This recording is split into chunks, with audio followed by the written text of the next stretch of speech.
and we'd like to thank you for coming out to our forum on religious tolerance tonight. And we are taking donations in the back for an organization called Seeds of Peace. What Seeds of Peace does, it works with youth in conflict areas, and the area that we're concentrating on is Israel and Palestine. What Seeds of Peace does is they take children from Israeli and Palestinian villages and bring them together for a youth camp in which they discuss, facilitate discussion, they get to know each other, get to understand the conflict from both sides, and that way when they go home to their villages and become leaders in their communities, they'll have a better understanding to work towards peace. And without further ado, I'd like to introduce Dr. Capper from the Department of Religion and Philosophy. All right. Thank you all for coming out tonight.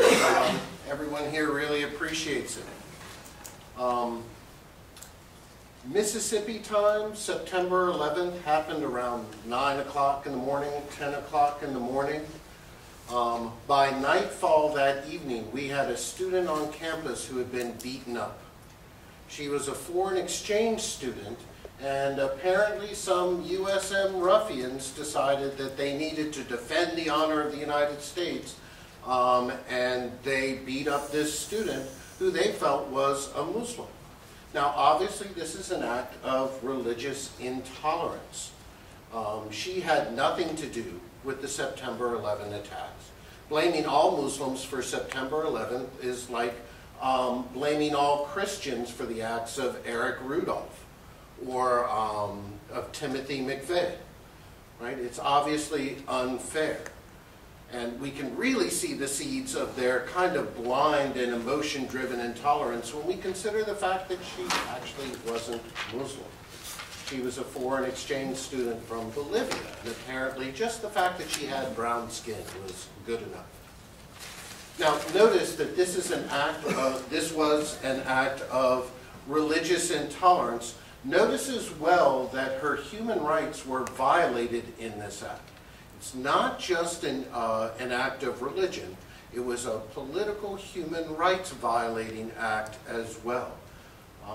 And this points out to us the close connection between religious tolerance and human rights.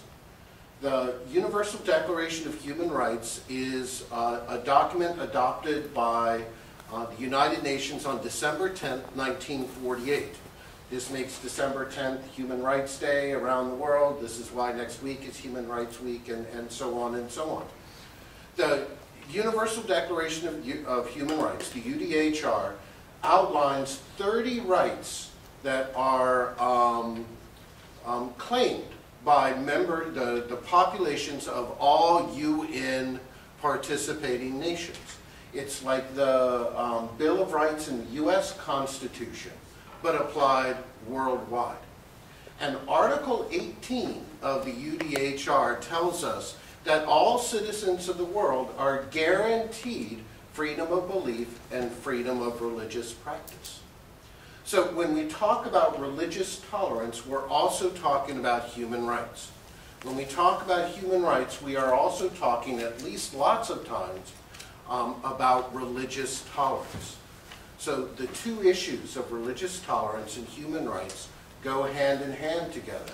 And I brought up the example of September 11th to show how issues regarding human rights and religious tolerance can hit close to home, right here in Hattiesburg. It's not something that's just far away.